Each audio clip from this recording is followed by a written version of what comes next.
Hello friends, in this quick tutorial I'm gonna show how do I change my sharing settings on Facebook. First of all, click on this account icon and now click on settings and privacy settings, and now click on privacy,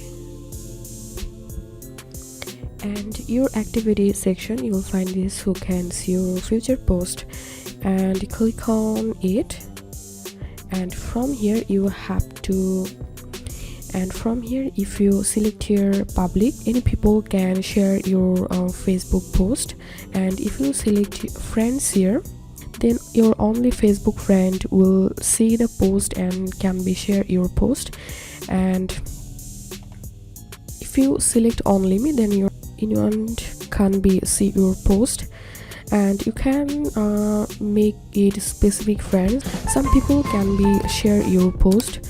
That's it for now. If you benefited a little from this video, then make sure to subscribe this channel. Thank you.